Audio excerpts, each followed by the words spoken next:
ಅಮಿತ್ ಶಾ ಅವರ ಭಾಷಣ ತಿರುಚಿ ಕಾಂಗ್ರೆಸ್ ಅಪಪ್ರಚಾರ ಮಾಡ್ತಾ ಇದೆ. ಪ್ರಜಾಪ್ರಭುತ್ವದ ಹೆಸರಲ್ಲಿ ಕಾಂಗ್ರೆಸ್ ಹೇಗೆ ನಡೆದುಕೊಳ್ತಾ ಇದೆ? ಕಾಂಗ್ರೆಸ್ ದೇಶದ ಜನರು ತಲೆ ತಗ್ಗಿಸಬೇಕು ಹಾಗೆ ಮಾಡ್ತಾರೆ. ಅಧಿವೇಶನದಲ್ಲಿ ನಾನು ಅಮಿತ್ ಶಾ ಭಾಷಣ ಕೇಳಿದ್ದೇನೆ. ಆದರೆ ಅಮಿತ್ ಶಾ ಭಾಷಣ ತಿರುಚಿ ಅಪಪ್ರಚಾರವನ್ನು ಮಾಡ್ತಿದ್ದಾರೆ ಕಾಂಗ್ರೆಸ್ನವರು. ಆದರೆ ಅನಾವಶ್ಯಕ ಬಿಜೆಪಿ ಬಗ್ಗೆ ಟೀಕೆ ಮಾಡ್ತಾರೆ. ಕಾಂಗ್ರೆಸ್ ನಾಯಕರ ವಿರುದ್ಧ ದೇವೇಗೌಡ ಫುಲ್ ಗರಂ ಆಗಿದ್ದಾರೆ. ಕಾಂಗ್ರೆಸ್ ವಿರುದ್ಧ ಮಾಜಿ ಪ್ರಧಾನಿ HD ದೇವೇಗೌಡರು ವಾಗ್ದಾಳಿಯನ್ನು ನಡೆಸಿದ್ದಾರೆ. ಈ ಸಂದರ್ಭದಲ್ಲಿ ಮೋದಿ ಮತ್ತು ಅಮಿತ್ ಶಾ ಅವರ ಬಗ್ಗೆ ಕಾಂಗ್ರೆಸ್ ಅಪಪ್ರಚಾರವನ್ನು ಮಾಡ್ತಾನೆ ಬರ್ತಾ ಇದೆ.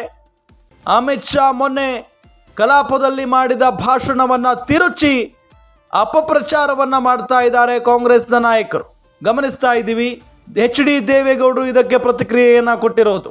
ಪದೇ ಪದೇ ಮೋದಿ ಮತ್ತು ಅಮಿತ್ ಶಾ ಅವರು ಏನು ಹೇಳಿಕೆಗಳನ್ನು ಕೊಡ್ತಾರೋ ಆ ಹೇಳಿಕೆಗಳಿಗೆ ತಿರುಚಿ ಇಲ್ಲಿ ಇನ್ನೇನು ಮಾಡಿ ಅಪಪ್ರಚಾರವನ್ನು ಮಾಡುತ್ತಾ ಇರೋದು ಕಾಂಗ್ರೆಸ್ನವರು. ಪ್ರಜಾಪ್ರಭುತ್ವದ ಹೆಸರಲ್ಲಿ ಕಾಂಗ್ರೆಸ್ ಹೇಗೆ ನಡೆದುಕೊಳ್ತಾ ಇದೆ ಅನ್ನೋದು ಜನರಿಗೆ ಗೊತ್ತಿದೆ. ಕಾಂಗ್ರೆಸ್ ದೇಶದ ಜನ ತಲೆ ತಗ್ಗಿಸಬೇಕು ಆ ರೀತಿಯಾಗಿ ಮಾಡ್ತಾ ಇದ್ದಾರೆ.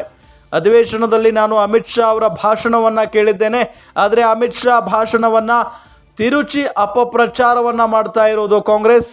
ಆದರೆ ಅನಾವಶ್ಯಕ BJP ಬಗ್ಗೆ ಟೀಕೆ ಮಾಡ್ತಾರೆ. ಅನಾವಶ್ಯಕವಾಗಿ BJPಯ ಬಗ್ಗೆ ಈ ಕಾಂಗ್ರೆಸ್ನವರು ಟೀಕೆ ಮಾಡ್ತಾ ಇದ್ದಾರೆ ಅನ್ನೋ ನಿಟ್ಟಿನಲ್ಲಿ ಕಾಂಗ್ರೆಸ್ ನಾಯಕರ ವಿರುದ್ಧ HD ದೇವೇಗೌಡರು ಫುಲ್ ಗರಂ ಆಗಿಬಿಟ್ಟಿದ್ದಾರೆ. ಈ ಸಂದರ್ಭದಲ್ಲಿ ಮೊನ್ನೆ ಪದೇ ಪದೇ ಅಂದರೆ ಸದನದಲ್ಲಿ ಭಾಷಣ ಮಾಡುವಂಥ ಸಂದರ್ಭದಲ್ಲಿ ಅಥವಾ ಮಾತನಾಡುವಂಥ ಸಂದರ್ಭದಲ್ಲಿ ಕಾಂಗ್ರೆಸ್ ನಾಯಕರಿಗೆ ಟೀಕೆ ಮಾಡುವಂಥ ಸಂದರ್ಭದಲ್ಲಿ ಅಮಿತ್ ಶಾ ಅವರು ಹೇಳ್ತಾರೆ ಒಂದು ಮಾತನ್ನು, ಪದೇ ಪದೇ ನೀವು ಅಂಬೇಡ್ಕರ್ ಅವರ ಹೆಸರನ್ನು ಹೇಳ್ತಾ ಇದ್ರೆ ಸರಿ ಅನ್ಸಲ್ಲ.